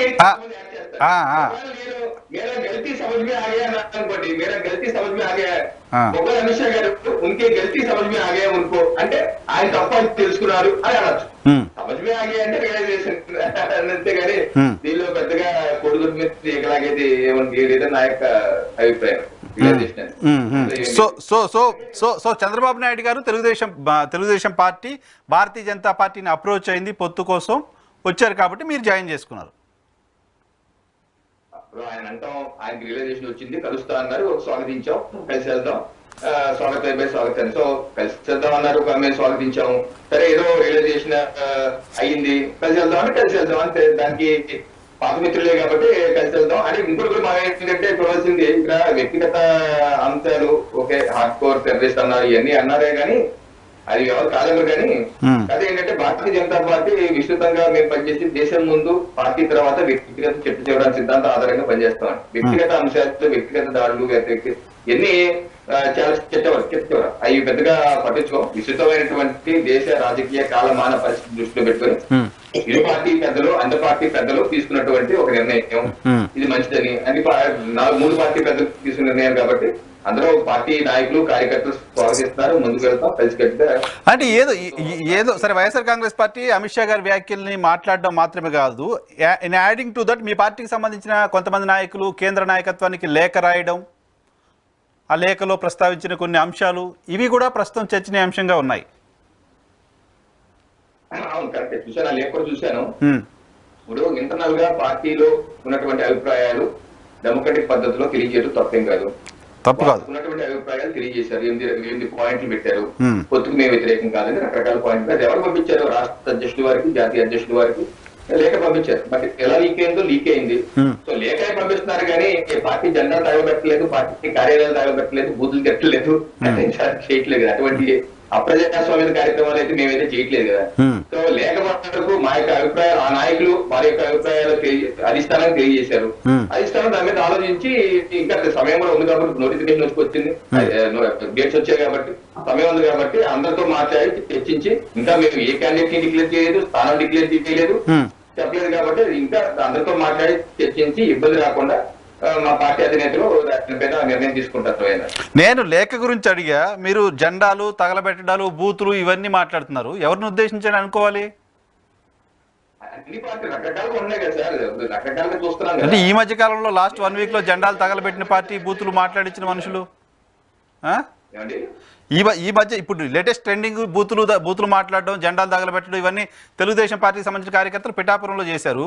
మీరేమైనా వాళ్ళని ఉద్దేశించి అన్నారా లేకపోతే జనరలైజ్ చేసి మాట్లాడారా? నేను జనరల్ గా మాట్లాడుతున్నాను, వాళ్ళ ఉద్దేశం కాదు, జనరల్ గా మాట్లాడుతున్నాను. ఇటువంటి కార్యక్రమాలు పొత్తులో ఉన్నటువంటి పక్షాల బయట మనం అటువంటి చేయకూడదు. సో అటువంటి కంట్రోల్ చేసుకోవాలి, అది కూడా మనం గుర్తు చేసుకోవాలి. ఎందుకంటే పొత్తులో 3 పార్టీలు కలిసి వెళ్తున్నప్పుడు ఒక అభిప్రాయ భేదాలు ఉంటే నాయకులతో మాట్లాడుకొని సరిపుచ్చుకోవాలి కానీ మిగతా పార్టీ వాళ్ళని లేకపోతే వాళ్ళు కాల్చింది వాళ్ళ సొంత పార్టీ, ఇది కూడా ధర్మం కాదు. ఇప్పుడు పార్టీ అనేది తల్లి అండి, ఏ పార్టీ అయినా సరే. గతంలో కూడా మనం చూసాం, జగన్మోహన్ రెడ్డి గారు క్యాబినెట్ పునర్వ్యవస్థీకరించినప్పుడు సామ్య ఉదయ్ భారతి గారు ఇటువంటి వాళ్ళందరూ జగన్మోహన్ రెడ్డి గారు దిష్టిబొమ్మ తగబెట్టారు. సో నేననేది ఏంటంటే ఏ పార్టీ అయినా సరే వాళ్ళ జెండాలు వాళ్ళ నాయకులు దిష్టిబొమ్మలు తగచేయడం సమంజసం కాదు. ఏదైనా ఉంటే ప్రజాస్వామ్య ప్రక్రియలో తెలుసుకోవాలి. ఏ పార్టీ అయినా సరే, మా పార్టీ అయినా కాదు, వేరే పార్టీ అయినా కాదు, ఏదైనా ఉంటే ప్రజాస్వామ్య ప్రక్రియ ప్రకారం నాయకులతో మాట్లాడుకోవచ్చు, చేసుకోవచ్చు. ప్రత్యేకంగా పొత్తులో ఉన్న పార్టీ అధినేతకి ఎలకైతే చేస్తున్నప్పుడు ఇటువంటిది పొత్తులో ఉన్న మరో పార్టీ నాయకులు ఈ రకమైన మాట్లాడటం కూడా పొత్తులో ఉన్న మిగతా కార్యకర్తల నాయకుల యొక్క ఆత్మస్థైర్యాన్ని లేదా ఇబ్బందిని వాళ్ళ మనసులో. ఇప్పుడు ఒకటే మైనర్ గారు, ఇప్పుడు 3 పార్టీలు పొత్తులోకి వెళ్ళాయి. ఇప్పుడు 3 పార్టీలకి సమానమైన ఓటు హక్కు ఉందా? ఓటు పర్సెంటేజ్ ఉందా? ఎక్కువ పర్సెంటేజ్ 30+% కన్నా ఎక్కువ 38 ఉంది. మాకు మైనస్ షేర్ ఉంది. సే ఫర్ ఎగ్జాంపుల్ 2019 మాకు 1% వచ్చింది. ఓకే, జనసేనకి 5.5 వచ్చింది. సో మా 6.5 టీడీపీకి యాడ్ అయితే వాళ్ళు విజయ తీరాలకి వెళ్తారు, ప్రభుత్వంకి వాళ్ళు లీడ్ చేస్తే వాళ్ళే ముఖ్యమంత్రి అవుతారు. అదైతే స్పష్టమే కదా. సో ఇప్పుడు అలాగే వాళ్ళకి ఎలాగైతే 6.5 వాళ్ళకి మా ఓటు వాళ్ళు వేస్తారో వాళ్ళు 30% మాట్లాడే వాళ్ళు. అప్పుడు మేము కూడా పోటీ చేస్తున్న 30 స్థానాల్లో ఎంతో మంది అసెంబ్లీకి వెళ్తాం. ఇద్దరు యాడ్ అవుతూ వెళ్ళాలి కానీ ఎందుకంటే వాళ్ళు 144 స్థానాలు వాళ్ళు పోటీ చేస్తారు. అంటే 83% ప్లేసెస్ లో వాళ్ళే పోటీ చేస్తారు. మేము పోటీ చేసి 5%, జనసేన 12%. సో మైనారిటీ స్టేక్ మాది. So minority stake majority vote add అవ్వాలి, మెజారిటీ ఓటుకి మైనారిటీ ఓటు యాడ్ అవ్వాలి. అలా యాడ్ అయితేనే మన ప్రభుత్వం వచ్చే ఏర్పాటు సాధ్యం. సో ఇటువంటి పరిస్థితిలో నాయకులు, కార్యకర్తలకి, న్యూట్రల్ ఓటర్లకి లేదా సింపథైజర్స్ కి ఇబ్బంది కలగనివ్వకుండా ఈ కూటమిని అత్యంత అనుభవంతో లీడ్ చేస్తున్నటువంటి చంద్రబాబు నాయుడు గారు 14 సంవత్సరాలు ముఖ్యమంత్రి, 40 ఏళ్ళ రాజకీయ జీవితం ఉంది కాబట్టి వారే ముఖ్యమంత్రి అవుతారు కాబట్టి వారు గురుతర బాధ్యత వహించి ఈ యొక్క కూటమిని విజయ తీరాల వైపు ఇటువంటి లేకుండా నడిపించవలసిన బాధ్యత వారి మీద ఉంది. ఓకే, పుల్లారావు గారు నమస్తే. పుల్లారావు గారు, ఏంటి అమిత్ షా గారు జనరల్గా ఈ పొత్తు కుదిరిన సందర్భంలో అమిత్ షా గారికి మోడీ గారికి ఇష్టం లేదంట, లేకపోతే ఏదో బలవంతంగా పెట్టుకున్నారంట, ఇటువంటి ఒక చర్చ ఓ సెక్షన్ ఆఫ్ మీడియాలో వస్తూ ఉన్నాయి. నిన్నటి అమిత్ షా గారి వ్యాఖ్యల్ని ఏ రకంగా చూస్తారు? ఆంధ్రప్రదేశ్లో కొంతమంది భారతీయ జనతా పార్టీ నాయకులు కేంద్ర నాయకత్వానికి లేఖ రాశారు, బహుశా మీ నోటీస్కి వచ్చి ఉంటుందా లేఖ? దానిపైన మీ కామెంట్ ఏంటి? ఒకటి తప్పకుండా దాంట్లో పొత్తులు పెట్టుకోవటం, ఎవరు ముందలు వచ్చారు, ఎవరు వెనకాల పెట్టారు, అది ఇంపార్టెంట్ కాదు. ఇద్దరికి కొత్త అవసరం వచ్చి పెట్టుకున్నారు, అది స్టాండర్డ్ ప్రొసీజర్. ఉమ్, అది పెద్ద చంద్రబాబు నాయుడు గారు వెళ్ళిపోయారు మళ్ళీ వచ్చారంటే ఇదేమన్నా అదేమి అసలు సమస్య కాదు. ఉమ్, అవసరం, ఎందుకు అవసరం పెట్టుకున్నాం. ఉమ్, అది పిలిచారు, లాస్ట్ టైం తిట్టుకుని వెళ్ళిపోయారు. I don't think it's relevant. Um, మనం చూసేది ఏంటంటే వారిద్దరికి కొత్త అవసరం వచ్చింది, పెట్టుకున్నారు. ఆయన చంద్రబాబు నాయుడు దీనికి ఎలా చెప్పాలంటే అతను బాగా కాంప్రమైజింగ్ స్టాన్స్ లో ఉంటాడు పొత్తు పెట్టుకున్నప్పుడు. ఉమ్, కొంచెం ఈసారి అది నాకు కంఫర్ట్ లేదు. ఉమ్, అయినా కొంచెం ఎర్లియర్ టైం నేను చూశాను. ఆ టైంలో 1999 బీజేపీతో ఉమ్, అప్పుడు చాలా కేర్ఫుల్గా లిబరల్గా పెట్టుకున్నారు. తర్వాత కొన్ని విషయాల్లో టీఆర్ఎస్ తో కూడా టీఆర్ఎస్ అప్పుడు ఆయనతో లిబరల్గా పెట్టుకున్నారు. ఉమ్, ఎందుకంటే ఆయనకు తెలిసింది ఏంటంటే అన్హ్యాపీ పార్ట్నర్ ఫెయిల్డ్ పార్ట్నర్. ఉమ్, అన్హ్యాపీగా ఉంటే వాళ్ళు ఏమి కదా. అవును. బీజేపీ కార్యకర్తలు అందరూ అన్హ్యాపీగా ఉన్నారంటే వాళ్ళు జరగదు. పర్పస్ తర్వాత తప్పకుండా నేను నా వ్యూ ఏంటంటే బీజేపీకి 9-10% పెరిగింది. అప్రూవల్ కాదు, ఓట్ 9%, 10% ఇంకా ఎక్కువ కూడా ఉన్నారు. ఇప్పుడు నరేంద్ర మోడీ 10 సంవత్సరాలు ఫెమిలియర్ ఫిగర్ అయిపోయాడు నరేంద్ర మోడీ. ఆంధ్ర, తెలంగాణ, దక్షిణానికి ఫెమిలియర్ మనిషి. వస్తున్నారు, వెళ్తున్నారు, ఇష్టపడుతున్నారు, బాగున్నారు, ఓటు వేయట్లేరు, ఓటు అడుగుతున్నారు. సో వాళ్ళకి సపోర్ట్ ఉన్నారు. అదే బీజేపీ చాలా మంది లీడర్లు ఎంతగా నాటిగా ఉన్నారంటే ఫ్రాంక్ గా చెప్పాలంటే ఆల్ టికెట్స్ లో కూడా ఆయన ఇంటర్ఫియర్ అవుతున్నారని ఒక ఎలిగేషన్ కూడా వచ్చింది. ఏదో అవ్వదు, నేను దాని మీద వెళ్ళను. వాళ్ళ ఫీలింగ్ ఏంటంటే ఉంటాయి కదా, మీరు అస్పిరెంట్ అయితే మీకు టికెట్ లేకుండా ఎవరికో ఇస్తే కొత్తగా వచ్చినప్పుడు వస్తే అప్సెట్ న్యాచురల్ గా. సో అది ఆయన ఎక్స్పీరియన్స్ తో ఇంతవరకు రాదకుండా చూడవలసింది. తర్వాత అదే రఫీ గారు ఉన్నారు, రఫీ గారు జ్ఞాపకం ఉండి ఉంటుంది. 99 చాలా లిబరల్ గా బీజేపీతో డీల్ చేసాడు ఆయన. 12 మంది ఎమ్మెల్యేలు ఇక్కడ నుంచి ఉండేవాళ్ళు, గెలిచిన ఎమ్మెల్యే ఇచ్చాడు, 36 అనుకుంటాను. అవును అవును. అలాగే కమ్యూనిస్ట్ పార్టీతో పెట్టుకున్నప్పుడు వాళ్ళకు కూడా చాలా లిబరల్ గా ఇచ్చారు ఎన్టీఆర్. కానీ ఇప్పుడు మీకేమనిపిస్తోంది, రెండు పార్ట్నర్ పార్టీలని హ్యాపీగా ఉంచగలుగుతున్నారా చంద్రబాబు నాయుడు గారు? లేకపోతే ఎందుకంటే అందరూ నా వ్యూ ఇది, నా వ్యూ నా వరకు వచ్చింది. మీకు తెలియదు తప్పని ఎవరినా అంటే ఒప్పుకుంటా. నా వ్యూ నాకు వచ్చింది ఏంటంటే ఆయన మీరు ఇష్టం లేదనుకో సర్వే చేయించేది ఈయన పనికి రానండి, ఓడిపోతాడండి అంటున్నాడని వచ్చింది. అది చాలా వరకు అది అబద్ధం. కానీ ఆ మాటకి కరెన్సీ వచ్చింది, ఆ మాటకి నమ్ముతున్నారు. నాకు టికెట్ ఇవ్వలేదనుకోండి, నా పార్టీ లేదని చెప్తే నువ్వు ఓడిపోతావని చెప్పాడా బాబు ఎలాగా మనం అని అంటే అది కొంచెం కరెక్ట్ కాదు. ఆ పర్సెప్షన్ వచ్చింది. ఓకే, ఆ పర్సెప్షన్ ఆయన ట్యాకిల్ చేయకపోతే ఓడిపోతాడు, గెలుస్తాడు, నేను అలా సడన్ స్టేట్మెంట్స్ చేయలేదు. అది కొంచెం ఆ పొత్తులో బిట్టర్నెస్ వస్తాయి. ఇప్పుడు అదే కదా ఇంతకుముందు రవి గారు చెప్తున్నట్టుగా ఎక్కువ ఓటింగ్ పర్సెంటేజ్ ఉన్న తెలుగుదేశం పార్టీ ఓట్లు ఇప్పుడు 1% భారతీయ జనతా పార్టీకి 10 సీట్లు ఇచ్చారంటే వాళ్ళ ఓటింగ్ స్టేక్ 1% అంటే 35%, 36%, 40% ఉన్న తెలుగుదేశం పార్టీ ఓటింగ్ అంతా ఆ 1% ఉన్న పార్టీకి ట్రావెల్ అవ్వాలి. బీజేపీకి 9-10% వచ్చింది, Pawan Kalyan whatever it is. సరే 10% బీజేపీకి ఉంది అనుకుందాం, 30% తెలుగుదేశం పార్టీకి ఉంటే 30% ఓట్లు ట్రాన్స్ఫర్ అవ్వాలిగా. ఆ ట్రాన్స్ఫర్ అవ్వాలంటే ఆ కార్డియల్ గా మనం అంతా కలిసి ఉన్నాం, లవ్ అండ్ అఫెక్షన్ తో ఉన్నాం అనే ఇంప్రెషన్ టీడీపీకి మంచి పొత్తు కనుక వాళ్ళు ట్రాన్స్ఫర్ చేస్తారు. టీడీపీ చేస్తుంది. ఓకే, చేస్తారో చేయరా అది చంద్రబాబు నాయుడు చూసుకోవాలి. ఓకే ఓకే, వాళ్ళు హ్యాపీగా ఉండాలి. ఎందుకంటే ఈ స్మాల్ పార్టీ దగ్గర ఉన్న విషయం ఏంటంటే తక్కువ ఓటర్లు ఉన్నా కమిటెడ్ ఓటర్లు ఉంటారు. వాళ్ళకి తక్కువగా అయిపోయాం, మనకేం ఉపయోగం లేదు అనుకుంటే మాత్రం వాళ్ళు రెస్పాన్స్ అయిపోతారు. వాళ్ళకి చాలా కేర్ఫుల్ గా చూడాలి. ఉదాహరణ చెప్తున్నా, చిరాగ్ పాస్వాన్ 1% ఓటే, 2% ఓటు కూడా రాలేదు ఆయన 300 ఆ క్యాండిడేట్స్ అసెంబ్లీలో పెట్టినప్పుడు. కానీ ఆయన అన్ని అడిగిన ఇచ్చారు, ఆయన సీట్ ఇచ్చారు, అందరు వివరణ చేశారంటే ఆ 1-2% ట్రాన్స్ఫర్ చేయగలరు. ఓకే, గొడవలు ఎందుకు అది తప్పకుండా ఇక్కడ నాకు ఆ ఫీలింగ్ వచ్చింది. 99 చంద్రబాబు నాయుడు బాగా ట్యాకిల్ చేశాడు. ఎర్లియర్ కూడా సిపిఐతో చాలా బాగా చేశారు. ఈసారి కొద్దిగా టైం ఉందిలేండి, ఇంకా 50 రోజులు టైం ఉంది కదా. బహుశా ఈ వారం 10 రోజులు అంతా సెట్ అవుద్దేమో, చూద్దాం. చాలా ఇప్పుడు కాంప్రమైజ్ అవడానికి ఎన్నో విధానాలు ఉంటాయి. మీకు సూటబుల్ క్యాండిడేట్స్ లేకపోతే నేను క్యాండిడేట్స్ పంపించవచ్చు మీ దగ్గరికి. అది ఎలాగో జరుగుతుంటుంది. సో అది చేయలేదు అనుకుంటున్నారు. రఫీ గారు కొద్దిగా క్లారిఫై చేయొచ్చు. అడుగుదాం రఫీ గారు. ఆ ఫీలింగ్ బీజేపీలో జనసేనలో వస్తే అది హెల్దీ కాదు. అంటే అక్కడ మన అడ్వకేట్ గారు శర్మ గారు ఏమనుకుంటారంటే ఇదంతా మాకు బెనిఫిట్ వచ్చేస్తుందని ఆయన అనుకోవచ్చు. ఆయన క్యాండిడేట్స్ కూడా నాలాంటి చెప్తే ఆయనకి నాకు గొడవలు వస్తాయి. ఎలాంటి క్యాండిడేట్స్ పెట్టారు, so I stop, I won't go there.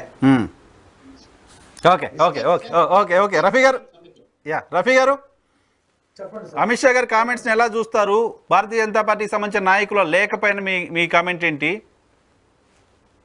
Sir ఇప్పుడు 3 పార్టీలు పొత్తు పెట్టుకుంటాయి. మా పార్టీలో కూడా 10 సీట్లు బీజేపీకి, 21 సీట్లు జనసేనకి ఇవ్వటం వల్ల అక్కడ 4.5 సంవత్సరాల నుంచి కష్టపడి పనిచేసి కేసులు పెట్టించుకొని దెబ్బలు తిని ఆర్థికంగా నష్టపోయి ఎంతో మంది కార్యకర్తలు పోగొట్టుకున్న వాళ్ళు కూడా బాధపడతారు. మరి ఏం చేస్తాం, రాష్ట్ర ప్రయోజనాలు దృష్టిలో పెట్టుకొని మేము పొత్తు పెట్టుకున్నామని చెప్పేసి చంద్రబాబు నాయుడు గారు వాళ్ళకి వచ్చిన వాళ్ళందరూ నచ్చ చెప్తా ఉన్నారు. వాళ్ళందరినీ సాటిస్ఫాక్షన్ అవుతా ఉన్నారు. నిన్న కళా వెంకట్రావు మా పార్టీకి రాష్ట్ర అధ్యక్షులు చేశారు. ఎప్పటి నుంచో ఆయన మంత్రి ఎన్టీఆర్ క్యాబినెట్. ఎన్టీఆర్ సీటు విషయంలో పార్టీకి ఒక అభిప్రాయం ఉంది. ఆయనది 2 లిస్టులో కూడా డిక్లేర్ చేయలేదు. ఆయన వచ్చి మాట్లాడిన తర్వాత ఏమన్నాడు పెట్టుకొచ్చి, ఇక నేను మొత్తం నా భవిష్యత్ అంతా ఆయన మీద వదిలేసాను, ఆయన ఏం చెప్తే నేను చేస్తానని చెప్పేసి ఆయన బయటకు. అలాగా ప్రతి వాళ్ళు నేను జవహర్ని పిలిచారు, బోడే ప్రసాద్ని పిలిచారు, అలాగే చాలా మందిని పిలిచారు. మీరు పిలవడం ఓకే. నా పాయింట్ ఏంటంటే అమిత్ షా గారి వ్యాఖ్యలపైన కామెంట్ ఏంటి? చెప్తాను. అమిత్ షా గారు వ్యాఖ్యల్లో ఏం పెద్దగా ఏమీ చర్చించవలసిందే లేదు. ఆయన అంతకుముందు కూడా ఒకటి చెప్పాడు. ఏమన్నాడు, కొత్తగా మిత్రులను తీసుకుంటున్నాం, ఎన్డీఏని విస్తరించాలని చెప్పేసి అనుకుంటున్నాం. గతంలో ఎన్డీఏలో ఉండి బయటికి వెళ్ళిన వాళ్ళు కూడా ఎన్డీఏలోకి వస్తున్నారని చెప్పేసి 15-20 రోజుల క్రితమే ఢిల్లీలో చెప్పాడు ఆయన. అందులో భాగంగానే ఒక విలేకరు అడిగిన దానికి అప్పుడు వాళ్ళు బయటికి వెళ్ళారు, మళ్ళీ వాళ్ళు మనసు మార్చుకున్నారు, మళ్ళీ వచ్చారు. ఇందులో పెద్ద విశేషం ఉంది. సో అది మనసు మార్చుకున్నారు అన్నట్టు అర్థమైంది మీకు? అంతే, మనసు మార్చుకున్నారంటే పరిస్థితుల దృష్ట్యా మళ్ళీ మార్చుకున్నారు, ఎన్డీఏలకు రావాలని చెప్పేసి అనుకున్నారు. వస్తున్నారు, మేము వెల్కమ్ చేస్తున్నాం అన్నారు. ఇదే పెద్ద విషయం కాదు. ఓకే, పుల్లారావు గారు చెప్పినట్టుగా పార్ట్నర్ పార్టీస్ ని అంత బాగా చూసుకుంటున్నట్టుగా అనిపించట్లేదు అనేది పుల్లారావు గారి పర్సెప్షన్. చెప్తారు. పుల్లారావు గారు నా మీద వదిలేశారు, నేనేం చెప్తాను. మేము ఈ పొత్తులు ఖరారయ్యి ఒక వారం రోజులే చెప్పాలని. బీజేపీకి ముందు 6 అసెంబ్లీ స్థానాలే అనుకున్న పరిస్థితుల్లో 10 స్థానాలకు పెంచడం జరిగింది. అలాగే పార్లమెంట్ స్థానాలు 5 అనుకున్న దాంట్లో జనసేన నుంచి ఒకటి తీసి 6 స్థానాలు ఇవ్వడం జరిగింది. BJP state and central leadership very happy, స్థానాలు కేటాయించిన దాని మీద వాళ్ళు వెరీ హ్యాపీగా ఉన్నారు. నిన్న చంద్రబాబు నాయుడు గారు 67,000 మందిని టెలిఫోన్ కాన్ఫరెన్స్ తీసుకొని ఈ 3 పార్టీల నాయకులు అందరం కలిసి ఎలా పనిచేయాలి, మన పార్టీ కార్యకర్తలు నాయకులు అటు బీజేపీకి అటు జనసేనకి ఓటు ఎలా ట్రాన్స్ఫర్ చేయాలి, మన మీద ఎంత బాధ్యత ఉంది ఒక పెద్ద పార్ట్నర్గా అని చెప్పేసి దాదాపు 45 నిమిషాల పాటు మాట్లాడటం జరిగింది. ఏదో ప్రెస్ స్టేట్మెంట్ ఇవ్వడం కాదు, డైరెక్ట్ గా టెలికాన్ఫరెన్స్ తీసుకుని మాట్లాడటం జరిగింది. అంతకుముందు నాయకులతో, రాష్ట్ర నాయకులతో కూడా మాట్లాడటం జరిగింది. దేని గురించి? అదే ఈ 3 పార్టీలు కలిసి ఎలా మన ఓటు వాళ్ళకి ట్రాన్స్ఫర్ అవ్వాలి, వాళ్ళు పోటీ చేసిన చోట వాళ్ళ ఓటు. అది కాదు సార్, వాళ్ళు అన్హ్యాపీగా ఉన్నారు అంటున్నారు, వాళ్ళని అన్హ్యాపీగా ఉంచుతున్నారు, వాళ్ళు హ్యాపీ చేయడం కోసం ప్రయత్నం ఏంటారు. మీ పార్టీ కార్యకర్తలు ఓటు ట్రాన్స్ఫర్ అది వేరే విషయం. అదే మా పార్టీ కార్యకర్తల్ని కన్విన్స్ చేసి 175 నియోజకవర్గాల్లో మనం పోటీ చేస్తున్నాం అనే ఫీలింగ్ ఉండాలని చెప్పాడు ఆయన. బీజేపీ 10 చోట్ల, వైసీపీ జనసేన 21 చోట్ల కూడా మనమే పోటీ చేస్తున్నాం అనేటువంటి మైండ్ సెట్ లోకి రండి, మనకి రాష్ట్ర ప్రభుత్వం మన అధికారంలోకి రావాలి, ఇది మన ప్రధాన. ఇప్పుడు పిఠాపురం ఇన్సిడెంట్ జరిగింది సార్, ఏంటి తెలుగుదేశం పార్టీ యాక్షన్ దాని మీద? నిన్న వర్మ గారు కూడా వచ్చారండి. నిన్న అక్కడే ఉన్నారు ఆయన, ఈ రోజు వచ్చారా? వచ్చాడు, మాట్లాడారు, ఫోన్లో మాట్లాడారు. వర్మ గారు ఏమన్నాడు, చంద్రబాబు నాయుడు గారు చెప్పిన దాన్ని నేను కట్టుబడి ఉంటానని చెప్తున్నారు. కొంతమంది వర్మ గారి అనుచరులు ఆవేశంతో ఏదో ఒక జెండాలు తగిలిపెట్టడం, ఏదో చింపటం, ఏదో చేశారు. అయితే వర్మ గారు వాటిని సమర్థించట్లేదు నేను అని చెప్పి ఓపెన్ స్టేట్మెంట్ ఇచ్చాడు. నేను అలాంటి వాటిని ఒప్పుకోను, అధినాయకుడు చెప్పిన దాన్ని బట్టి మనం ఫాలో చేయాలా, నేను ఫోన్ లో మాట్లాడాను, మళ్ళీ ఫిజికల్ గా వెళ్ళి మాట్లాడతాను, మీరేమి అధైర్యపడవద్దు అని చెప్పేసి వాళ్ళకి చెప్పడం జరిగింది. వర్మ గారు ఎక్కడికి వెళ్ళడు, పవన్ కళ్యాణ్ గారి గెలుపు కోసం కష్టపడి పనిచేస్తారు, గెలిపిస్తారు. అందులో వర్మ గారికి అనేక అవకాశాలు ఇస్తారు, ఎమ్మెల్సీ ఇవ్వటమో లేకపోతే ఇంకా చాలా అవకాశాలు. సరే, ఆయనకి వర్మ గారు కాదు, ఒక పార్టీ అధ్యక్షుడు పోటీ చేస్తున్న నియోజకవర్గంలో ఆయన గురించి ఆ తరహాలో మాట్లాడడం, అటువంటి యాక్టివిటీ జరగడం అనేది ఆయన్ని డిస్రెస్పెక్ట్ చేసినట్టు అయింది కదా అని ఒక ఇంప్రెషన్. అక్కడ పవన్ కళ్యాణ్ గారు పోటీ చేస్తారనేది 6-7 నెలలుగా ప్రచారం జరుగుతోంది. మీ పార్టీ నాయకత్వాన్ని ముందుగానే మీరు అక్కడ కన్విన్స్ చేసి చెప్పుకొని ఉండాల్సింది కదా అనే ఒక చర్చ. అంటే అలాగే పవన్ కళ్యాణ్ గారు కూడా ముందుగా నిర్ణయించలేదు, ఆయన కూడా చాలా రోజుల తర్వాత నిర్ణయించాడు. ముందే నిర్ణయించుంటే వర్మ గారిని పిలిచి మాట్లాడి ఆయన కూడా చెప్పుండేవాడు. కాకపోతే ఇప్పుడు మన స్టేషన్ కోసం వెళ్తాం, ట్రైన్ కోసం స్టేషన్కి వెళ్తాం సార్, ఆ ట్రైన్ మిస్ అవుతుంది, ఇంకో ట్రైన్ ఎక్కుతాం. వరుణ్ గారు కూడా అంతే. సరే, ఈసారి ఆయన పోటీ చేయడం కుదరలేదు, ఇంకో అవకాశం. ఆయన ట్రైన్ మిస్ అయితే పర్లా, పవన్ కళ్యాణ్ గారు ట్రైన్ కూడా మిస్ చేస్తారేమో టెన్షన్ కదా అక్కడ జన సైనికులకి. మీరెవరు టెన్షన్ పడవలసిన అవసరం లేదు. పవన్ కళ్యాణ్ గారు పిఠాపురంలో పెద్ద మెజార్టీతో గెలవబోతారు. రైట్ ఓకే తెలుగుదేశం ఓటింగ్ అంతా కూడా పవన్ కళ్యాణ్ గారు. నాకు పిఠాపురంతో ఉన్న సంబంధం ఏంటంటే, నాకున్న 2 అమ్మాయిలు బియ్యం కూడా 2 పిఠాపురం వాడు. నేను తరచూ పిఠాపురం వెళ్తా ఉంటాను, అక్కడ నుంచి ఫోన్ చేస్తా. వర్మ గారు కూడా నాకు పర్సనల్ గా తెలుసు. Right okay sir. ఓకే, నేను శర్మ గారితో మాట్లాడించడానికంటే ముందు ఒకసారి ఏంటి పుల్లారావు గారు, ఒకటి అది రఫీ గారు అంత చంద్రబాబు నాయుడు గారు అంత ఓదార్చాలా, ఓదార్పిస్తారు. ఆయన చూడో ఈ గత 5 సంవత్సరాలు మన పరిస్థితి ఎలా ఉన్నది, మళ్ళీ ఓడిపోతే మీరు వర్మ గారు ఎమ్మెల్యే అవుతే నేను అవుతే కుదరదు కదా, అధికారం కావాలి కాబట్టి పొట్టులోకి తీసుకున్నాం, మనం జాగ్రత్తగా ఉండాలి, మనం ఏదో వీళ్ళకి ఏదో ఇస్తున్నామంటే అయిపోయింది. అది కరెక్టే కదా. మళ్ళీ పుల్లారావు టెలికాన్ఫరెన్స్ లో తీసుకున్నప్పుడు చాలా చక్కగా చెప్పారు. వర్మ గారితో ఫ్రంట్ టు వన్ మాట్లాడే విషయాలు నేను చెప్పాను, దాని మిక్స్ ఆయన 3 పార్టీలు 175 చోట్ల మనం పోటీ చేస్తున్నాం అన్నట్లుగా. అందులో భాగంగా రేపు ప్రధానమంత్రి గారు వస్తున్నారు, మేము పెద్ద ఎత్తున ఏర్పాట్లు చేస్తున్నాం. రైట్ ఓకే ఎకరాల్లో వద్దాం సార్, దానికి వద్దాం. శర్మ గారు జరుగుతా ఉంది. ఆ సందేశం రాష్ట్ర వ్యాప్తంగా పార్టీ కార్యాలయంలో వెళ్తుంది, ఓటర్లకి. రైట్ శర్మ గారు సారీ, ఏంటి సార్ అమిత్ షా మాట్లాడితే ఆయన ఆల్రెడీ ఇంతకుముందు చెప్పారు ఎన్డీఏని విస్తరణిస్తున్నామని చెప్పారు, ఇప్పుడు విస్తరణ భాగంగా టీడీపీ వస్తే చేర్చుకున్నారు, దాన్ని పట్టుకొని మీరు ఎందుకు ఆ స్థాయిలో క్యాంపెయిన్ చేస్తుంది వైఎస్ఆర్ కాంగ్రెస్ పార్టీ అని? ఇది యాక్చువల్గా వైఎస్ఆర్ కాంగ్రెస్ పార్టీ అని కాదు, చాలా వరకు సోషల్ మీడియా వాళ్ళు వస్తుంది, అన్ని పార్టీలకు అతీతంగానే అది సోషల్ మీడియాలో ఉంది బాగా. అవును. ఇంకొక విషయం ఏంటంటే, ఒకటి ఆశ్చర్యకరం ఏంటంటే, అట్లీస్ట్ ఆయన మీ మీద కూడా తిరుపతిలో జరిగింది కదా అని చెప్పంటే లేదు నాకు గుర్తు లేదంటాడేమో, నాకు అనుమానం వచ్చింది. అమిత్ షా గారా తిరుపతిలో జరిగింది కూడా. ఒకటి రెండోది వ్యక్తిగతమైనటువంటిది అంటే రాహుల్ గాంధీ మీద అదే కదా గొడవ అంతా కూడా, సబ్జెక్టు కలిసిన గుర్తుందో లేదో, రాహుల్ గాంధీ అదే కదా, మోడీ గారు ఎవరు అన్నారని చెప్పిననే కదా అదంతా. సారీ, మోడీ అనేటువంటి పదాన్ని అవును మోడీ గారు అంటూ చివర మోదీ ఉన్న వాళ్ళంతా దొంగలే అని, చోర్స్ అని ఏదో అన్నారు. కాబట్టి రాజకీయాలలో నువ్వు చేసేటువంటి ఆరోపణలు కానీ వాటికి కానీ కొంత లిమిటేషన్ అనేటువంటిది ఉండాలి. అయితే ఇప్పుడు మాకు చంద్రబాబు గారు ఆ రోజు మనం టెర్రరిస్ట్ అన్నాడు, లేకపోతే నేను సన్ రైజా అని చెప్పనన్నాను, లేకపోతే ఏటీఎం అన్నాను, నేను మర్చిపోయా ఆయన మర్చిపోయాడు, ఇద్దరు గెలిచిపోతున్నాము అని చెప్పంటే మనమేమి దాని గురించి మాట్లాడేందుకు ఏం లేదు, ఎందుకంటే అది ప్రజలు చూస్తారు. కానీ ఒక్కటి మాత్రం నిజం, వీళ్ళు ఇద్దరు కూడా బీజేపీ కానీ జనసేన కానీ వీళ్ళిద్దరూ కూడా మోడీ గారిని విపరీతంగా విమర్శలు చేశారు. మోడీ గారు నా వరకైతే మాత్రం కొంత సమయంగా ఓన్లీ పాలసీస్ మీద మాట్లాడేటారు. ఉదాహరణకు పోలవరం వేసే ఏటీఎం, దట్ ఈస్ ఒక రకంగా పాలసీ మ్యాటర్, దాంట్లో ఆయన అవినీతి చేశాడు అనేటువంటిది దాని వరకు మనం డెఫినెట్ గా యాక్సెప్ట్ చేయొచ్చు. కానీ వ్యక్తిగతంగా వెళ్ళిపోయాడు చంద్రబాబు నాయుడు గారు. ఎక్కడ దాకా వెళ్ళాడు? శాసనసభలో వెళ్ళాడు. శాసనసభలో వెళ్ళిన తర్వాత నాకు తెలియదు, నేను చూడలేదు అనేటువంటిది భారతదేశ హోమ్ మినిస్టర్ గారు అన్నారు అంటే మరి ఇంక మరి పాప ఆయన అదేదో దూషణ భూషణ తిరస్కారాలు ఆశిస్సులుగానే మనం తీసుకోవాలనుకుని ఇప్పుడు అనుకున్నాడేమో మన హోమ్ మినిస్టర్ గారు, నాకు తెలియదు.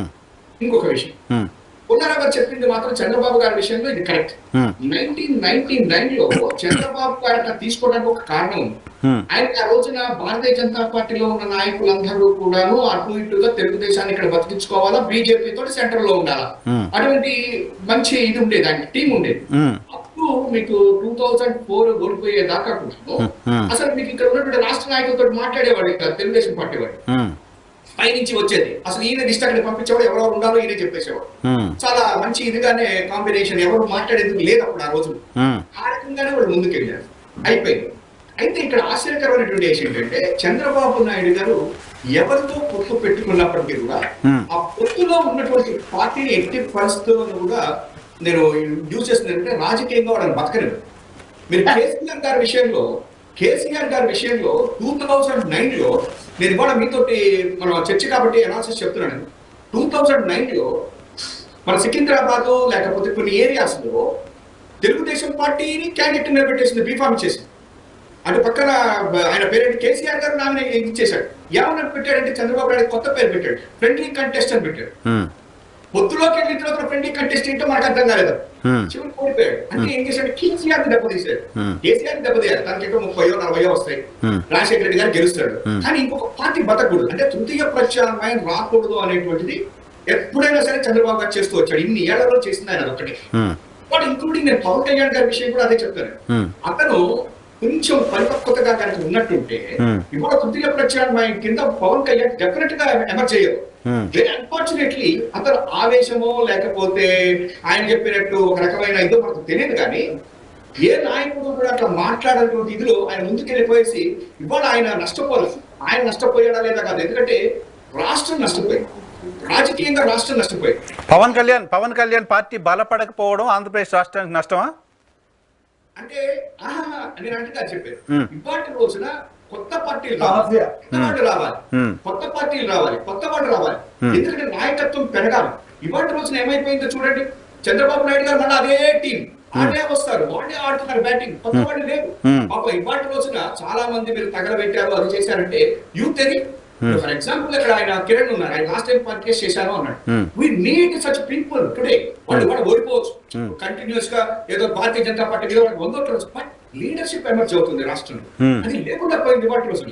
నేను ఇవాళ రేపు 225 సీట్లు వస్తున్నాయి రేపు 2029 కి. మీకు అసలు లీడర్షిప్ ఏది, అసలు యూత్ ఏది? బాధాకరమైన పరిస్థితి అంటే యూత్ లేదు, లీడర్షిప్ లేదు, రేపు పొద్దున్న అసలు కంటెస్ట్ చేసి నిలబడేటువంటి వ్యక్తులు లేరు. ఏమైపోతుంది రాష్ట్రం అసలు? అంటే దేశం వదిలేసేయండి, ఎందుకంటే అంత పెద్ద పోటీలా. ఇవాళ రోజున అదే పవన్ కళ్యాణ్ కనుక ఆ బీజేపీతో ఉండి నేను కూడా పోటీ చేస్తాను అని చెప్పి ఇప్పుడు ఇవాళ అంటున్నాడే, కష్టాలు పడ్డాను, త్యాగాలు చేశాను, ఎన్ని చేశానో తెలుసా, ఇన్ని చేసిన తర్వాత మన చిన్నవాడి కింద చూశారు, నా 24లో నుంచి తీసేసి ఇచ్చారు. ఈ బాధలు, ఈ కష్టాలు, ఈ నష్టాలు, ఈ బాధలు, ఏడుపులు లేకుండా నువ్వు కనుక ఎస్ నేను కొడితే కొడతావు, ఏమైంది నష్టం నీకు? అది జగన్మోహన్ అంటే ఆయన చెప్తున్నది ఆయన పార్టీ విస్తరణ, పార్టీ డెవలప్మెంట్, ఆయన లాభం కంటే రాష్ట్రానికి లాభం జరగాలి. రాష్ట్రానికి లాభం జరగాలంటే వైసీపీ ఓడిపోవాలి. That is their motto. చెప్పబోతున్నాను సార్. ఇప్పుడు ఒక్కటి మాత్రమే మనం గుర్తుంచుకోవాల్సింది ఏంటంటే రాజకీయాల్లో వాడు ఓడిపోవాలి కాదు, నేను గెలవాలి, నేను పార్టీ గెలవాలి అనేది ఉండాలి. అంతేగాని వాళ్ళు రోజు ఎవరో ఒకరి దగ్గరికి వెళ్తున్నారు అని అన్నారా, ఎప్పటికీ రాదగ్గ పార్టీ. అదే అయింది ఆయనకి. ఇంకో విషయం ఏంటి చెప్పంటే, ఇవాళ ఓటు ట్రాన్స్ఫర్ గురించి మీరు చెప్తున్నారు. నేను ఇవాళ చెప్తున్నా 100% ఓటు ట్రాన్స్ఫర్ జరగట్లేదండి. ఇందాక మీరు ఏదో లెటర్ అన్నారు చూసారా, బీజేపీ వాళ్ళు రాసినటువంటి లెటర్ అది ఇది అని చెప్పారు చూడండి. ఆ లెటర్ కూడా నేను ఇవాళ చెప్తున్నాను, అందులో రాసినటువంటి వాళ్ళు సీనియర్ మోస్ట్ లీడర్స్ అండి వాళ్ళందరూ. భారతీయ జనతా పార్టీని వాళ్ళ కుటుంబాలు కూడా మోసం వచ్చినటువంటి వాళ్ళు రాశారు ఆ లెటర్ లో. పెట్టినటువంటి వాళ్ళు కుటుంబాలు యాక్చువల్గా ఇచ్చేసి, ఉదాహరణకు ఒకసారి పేరు చెప్తే మా గుంటూరు ఆయన పెట్టారు, జూపూడి రంగరాజు గారు. ఫాదర్ జూపూడి యజ్ఞాయ్ గారు, ఆయన ఎమ్మెల్సీ ఎమర్జెన్సీలో అరెస్ట్ అయ్యాడు. వాజ్పేయి గారు వాళ్ళ ఇంట్లో ఉన్నారు, వాళ్ళ అమ్మగారు హైమోదమ్మ గారు, ఆమె అయితే అసలు ఎమర్జెన్సీలో రోడ్డు మీద చేసింది. అటువంటి ఏమైపోయారు ఇవాళ కోసం. ఇది ఇవాళ భారతీయ జనతా పార్టీలో వాళ్ళు వచ్చి ఇప్పటికన్నా కూడా మాట్లాడటానికి నేనేమి తప్పు పట్టడం డెఫినెట్ గా మాట్లాడాను. ఎందుకంటే ఈ పార్టీ గురించి తెలియటం లేదా మిగతా చోట్ల. పాకిస్తాన్లో కూడా భారతీయ జనతా పార్టీ గెలుస్తుందేమో అంటున్నారు కానీ ఆంధ్రప్రదేశ్ మాత్రం గెలవదు అని చెప్పినటువంటి పరిస్థితి వాళ్ళకి వచ్చింది. వాటి కోసం ఇంకోటి ఓటర్ ట్రాన్స్ఫర్ జరగదు ఇక్కడ. లాస్ట్ టైం 2019 లో ఏ రకంగా అయితే పార్టీలకు అతీతంగా జగన్మోహన్ రెడ్డి గారిని గెలిపించారో అదే పరిస్థితి వాటి కోసం, అదే పరిస్థితి ఉంది వాటి కోసం. నేను అలా చెప్తున్నాను. ఎందుకు అంటే క్లియర్ పుల్లారావు గారు పెద్దవారు చెప్పింది కరెక్ట్. ఇవాళ చంద్రబాబు నాయుడు గారి చేతిలో లేదు. ఇది కూడా ఇంకొకటి చెప్తున్నా. ఇందాక అమిత్ షా గారు మాట్లాడింది ఇప్పుడు వస్తుంది. అమిత్ షా గారు మాట్లాడింది చాలా చిన్నగా తీసుకో. ఇందాక నేను మాట్లాడింది అదర్ సైడ్. ఆయన చాలా జాగ్రత్తగా మాట్లాడారు. ఎందుకంటే మీరు ఉగ్రవాది అని చెప్పిన ఒక ప్రైమ్ మినిస్టర్ అన్న తర్వాత మీరు ఏ రకంగా చెల్లింపు చేశారు అనేటువంటి దాన్ని చాలా చక్కగా మాట్లాడారు. ఆయన మాట్లాడింది దాన్ని ఏమంటారంటే ఒక ఇదిలో ఏమన్నారు, నిజమే అన్నారో లేదో నాకు తెలియదు, పక్కన పెట్టించేసేసిన వెళ్ళాడు, ప్రజల్లోకి వెళ్ళాడు, ఓడిపోయాడు, మళ్ళా మా దగ్గరకు వచ్చాడు, ఇచ్చేసామో అన్నారు. అంటే దాన్ని ఎంత జాగ్రత్తగా చెప్పాడు ఆయన. కానీ నేను ఒకటే చెప్తున్నా, అదే ఇవాళ ప్రజలందరూ కూడా అర్థం చేసుకున్నారు. నిన్నటి దాకా మీరు ఒక మాట అంటున్నారు, అది ఏంటంటే పత్రికల్లో వీళ్ళు రాశారు ఏమనంటే ఇవాళ మోడీ గారికి 400 సీట్లు రావాలట, అందుకోసం అని చెప్పాలని ఎన్డీఏలో పాత భాగస్వాములు అందరినీ పిలుస్తున్నారట. బాబు గారు లేకపోతే కష్టము, విజన్ కొంచెం తగ్గుతుంది మనకి. ఎందుకంటే మోడీ గారి యొక్క 2047 2050 విజన్ కొంచెం బాబు గారు ఉంటే బాగా విజన్ కనిపిస్తుంది, అందుకోసం తీసుకుంటున్నారని రాశారు. సరే, వాళ్ళు పిలిచారో ఈయన పోయారో వాళ్ళు కలిశారు. ఇప్పుడు ఇంకెందుకు ఇంకా ఆ చర్చ అవసరం లేదు కదా. ఆయన పిలిచినా వీళ్ళు పోయినా కాదు కాదు కాదు ఇప్పుడు కంక్లూడ్ చేయండి సార్, కంక్లూడ్ చేయండి, కంక్లూడ్ చేయండి శర్మ గారు, కంక్లూడ్ చేయండి. ఇస్తా ట్రాఫీ గారు మీకు ఇస్తా, శర్మ గారు అయిపోయాక. ఇప్పుడు మీరు అన్నట్టుగా మేమేమి అది చర్చించాల్సినటువంటి పాయింట్ కూడా అది కాదు. వాళ్ళ ముగ్గురు కలిసిపోయారు. వాళ్ళ ముగ్గురు రేపు పొద్దున్న సీట్లలో 10 సీట్ల 24 సీట్ల. ఇప్పుడు యాక్చువల్ గా ఎక్స్ట్రా ఎక్కడ ఇచ్చారు, 30 సీట్లు ఇస్తున్నాం అని చెప్పారు, అంతే కదా వాళ్ళు చెప్పింది. ఆ 30లో 6 ఇస్తున్నాము అన్నారు. ఈయనకి ఇంకొక 4 ఎక్కువ అడిగితే వాళ్ళు ఒక సీటు తగ్గించినట్టు షో చేశారు, ఇచ్చేశారు. దానికి తగ్గట్టుగా భీమవరం ఆయన తీసుకుని జనసేన నుంచి నిలబెట్టేశారు. ఇవన్నీ చేస్తారు చంద్రబాబు నాయుడు గారి గురించి. అవన్నీ మనం మాట్లాడక్కర్లా. రేపు పొద్దున్న అంతా కూడా మీకు గుర్తుందా లేదా వైఎన్ఆర్ గారు, ఆంధ్రప్రదేశ్ లో స్పోర్ట్స్ జరిగినాయి చంద్రబాబు నాయుడు గారి టైంలో. ఇదే ఐఎంజే భారత్ లాగా ఇతర రాష్ట్రాల నుంచి ప్లేయర్స్ ని పట్టుకొచ్చాడు. వాజ్పేయి గారు కూడా ఇక్కడ కూర్చొని చూస్తుంటే అన్ని ఆంధ్రప్రదేశే. ఆ తర్వాత వాళ్ళందరూ వెళ్ళిపోయారు. సేమ్ ఇదే చేస్తాడు ఇక్కడ కూడా. అందుకని దాని గురించి మనం పెద్దగా ఇది అవసరం లేదు, తీసుకోవటం లేదు. ఒకటి మాత్రం ఓటు ట్రాన్స్ఫర్ మాత్రం జరగదు. చంద్రబాబు గారు మాత్రం జాయిన్ అయింది ఒకటి. అదే అమిత్ షా గారు క్లియర్ గా అపాయింటివ్ గా చెప్పింది ఏంటంటే రిలీజ్ అయ్యాడు, వచ్చాడు. మన పురంధరేశ్వర గారు తీసుకుని వాళ్ళ అబ్బాయిని తీసుకుని నా దగ్గరికి వచ్చాడు, అంతే. అవన్నీ కూడా వాళ్ళు అన్ని అంటారు, స్టోరీ చెప్పక్కర్లా. కేసు కోసం పోయాడు, కేసుల కోసమే తప్ప వేరే ఏదో ఇక్కడికి వచ్చి ఆయన ఏదో చేసేది ఏం లేదు. వాళ్ళ నిజంగా అంతటి బ్రహ్మాండంగా ఉంటే మీరు వీళ్ళు చెప్పినట్టు అసలు చంద్రబాబు గారు ఇవాళ ఒంటరిగా నడిపోవచ్చు. సరే, నిన్న అమిత్ షా గారు ఏం చెప్పారో పక్కన పెడితే రేపు మోడీ గారు ఏం చెప్తారో చూద్దాం. రేపు మోడీ గారు వస్తున్నారు, మోడీ గారు ఏం చెప్తారు అనేది సిగ్నిఫికెంట్ అవుతుంది. కంక్లూడ్ చేద్దాం రఫీ గారు. సార్, ఇప్పుడు రాజకీయాల్లో గతంలో ఏమన్నారు, ఏం మాట్లాడారు అని పెట్టుకుని కూర్చుంటే ఇప్పుడు మహబూబాబాద్లో జగన్మోహన్ రెడ్డి మీద కేసీఆర్ చేయించిన దాడి మీరు ఆంధ్ర ఏబిఎన్ లో ఉన్నట్టున్నారు. అప్పుడు దాంట్లో రాళ్ల దాడి అసలు ఆ స్టేషన్ ఒక భీకరమైనటువంటి పరిస్థితిలో తెలంగాణ కేసీఆర్ మాత్రమే కాదు, తెలంగాణ ఉద్యమకారులు చేసిన దాడి, including BJP, including TDP, including Congress, everyone. అదే దానికి నాయకత్వం వహించే కేసీఆర్ ఇచ్చినటువంటి పిలిపే అది. అడ్డుకోండి పిలుపు, రాళ్ల దాడి, బిక్కుమంటూ బయటపడినటువంటి పరిస్థితి. అలాంటి పరిస్థితుల్లో నుంచి ఆయన కాళేశ్వరం గడతా ఉంటే జగన్మోహన్ రెడ్డి గారు పాకిస్తాన్ అయిపోతే ఆంధ్రప్రదేశ్ అని చెప్పి నిరాహార దీక్ష చేసి మాట్లాడారు. అదే కాళేశ్వరం ఏమండి మీరు అదే కాళేశ్వరం ఓపెన్ చేయడానికి వెళ్ళాడు సిగ్గు లేకుండా. కేసీఆర్ పిలిస్తే ఆ కేసీఆర్ తోనే బిర్యానీలు ఖుబానీలు తిన్నాడు. అంటే ఒకసారి అంటే భారతదేశ రాజకీయాల్లో ఒకసారి మాట్లాడుకున్న వాళ్ళు అలాగే ఉండిపోయారా? ఏ పార్టీని అలాగే ఉండిపోయిందా? మళ్ళీ కలవలేదా? వ్యక్తులు కలుపుకోలేదా? ఇప్పుడు బొత్స సత్యనారాయణ గారు ఏమన్నాడు, రాజశేఖర రెడ్డి మరణంలో జగన్ హస్తం ఉందని చెప్పేసి మాకు అనుమానం ఉందని చెప్పేసి అన్నాడు. సరే ఓకే. ప్రింట్ కూడా అయింది, ఆ. కావాలని మీకు పంపిస్తా. ఆ. మరి అదే బొత్స సత్యనారాయణ వాళ్ళ కీలకమైనటువంటి మంత్రిగా రైట్, ఉన్నాడు. రైట్. కానీ ఎన్ని మనం మర్చిపోతాం, ఇతరులు మాట్లాడిన ఓకే. ఓకే. తప్పు పట్టుకుంటాం. రైట్ సార్, క్లోజ్ చేద్దాం. యా యా చెప్తా ఉన్నా, ఆ. నేను చెప్తా ఉన్నా, ఆ. 21 సీట్లలో జనసేనని 21 గెలిపించే బాధ్యత మేము తీసుకున్నా, గెలుస్తారు. ఓకే. కౌన్సిల్ అవుతుంది. ఓకే. 10 సీట్లు భారతీయ జనతా పార్టీ, 10కి 10 గెలిపిస్తాం. Okay, super. వాళ్ళు కూడా కోరుకునేది అదే, వాళ్ళు కూడా కోరుకునేది అదే. మా పార్టీ ఛాలెంజ్ గా తీసుకుంది. రైట్. ఎందుకంటే యా యా యా జగన్మోహన్ రెడ్డిని ఓడించడం అనేది భారతీయ జనతా పార్టీ, జనసేన, టీడీపీ తీసుకున్నటువంటి నిర్ణయం. పార్టీ కార్యకర్తలు rank and file right sir, right right right sir. Close చేద్దాం సార్. రవి గారు, శర్మ గారు ఏంటి? ఒకటి 21 సీట్లలో జనసేన వీళ్ళే గెలిపించి బీజేపీ 10 సీట్లలో వీళ్ళే గెలిపించే కాడికి అసలు పొత్తెందుకు పెట్టినారు సార్ నీకు? వాళ్ళని గెలిపించడానికి రేపు పొద్దున భవిష్యత్ అవసరాల కోసం కేంద్రంలో భారతీయ జనతా పార్టీ కావాలంట. రవి గారు కంక్లూడ్ చేద్దాం సార్. యా యా రవి గారు. వాలంటీర్లు పెట్టి ఏ రకంగా అరాచకం రైట్ రైట్ రైట్ సార్. చేస్తాం కత్తెర, రైట్. దాని ఇవాళ నుంచే చేస్తాం కత్తెరలన్నీ కూడా. ఓకే రవి గారు. రవి గారు, ఇప్పుడు పాత మిత్రులు కలపడం తప్పేం లేదు. అందరు కలిసి వెళ్ళాలి, ఎన్డీఏ ప్రభుత్వం ఏర్పాటు చేయాలి. కానీ అయితే గతంలో చేసినటువంటి తప్పులు మళ్ళీ పునరావృతం కాకుండా చూసుకోవాలి. అది ఇప్పుడు ఫ్రెండ్లీ కాంటెస్ట్ అన్నది ఏపీలో కూడా 2014లో జరిగింది. సంతరోజుపాడు, గుంతకల్లు, కడప, ఈ 3 భారతీయ జనతా పార్టీకి ఇచ్చినప్పటికీ టీడీపీ వాళ్ళు వాళ్ళ క్యాండిడేట్ కూడా బీఫామ్ ఇచ్చారు. సో ఈవీఎం లో పొత్తులో ఉన్న పక్షాలకి ఈవీఎం లో సైకిల్ లో ఉంది, కమలం ఉంది. Okay okay. మాకు ఇచ్చిన 13లో 11 అప్పుడు సైకిల్ ఉంది. సో మాకు ఎఫెక్టివ్ ఇచ్చింది 10. ఓకే. ఆ 10లో కూడా సహకారం అంతది మాత్రమే, దాంట్లో గెలిచింది 4. సో గతంలో జరిగినటువంటి ఇటువంటి కారణాలుగా కార్యకర్తల్లో, కేడర్లో, సింపథైజర్స్ లో, సానుభూతి పరుల మనసుల్లో ఇటువంటి బలంగా ఉన్నాయి. దీన్ని తెలుగుదేశం పార్టీ అనుభవజ్ఞ చంద్రబాబు నాయుడు గారు ఛాలెంజ్ గా తీసుకుని, ఇందాక రఫీ గారు మంచి స్పిరిట్ లో అన్నారు, 31 స్థానాలు మిత్రపక్షం 31 స్థానాలు గెలిపించే బాధ్యత మాది, మేమే ముందు నడిపిస్తాం.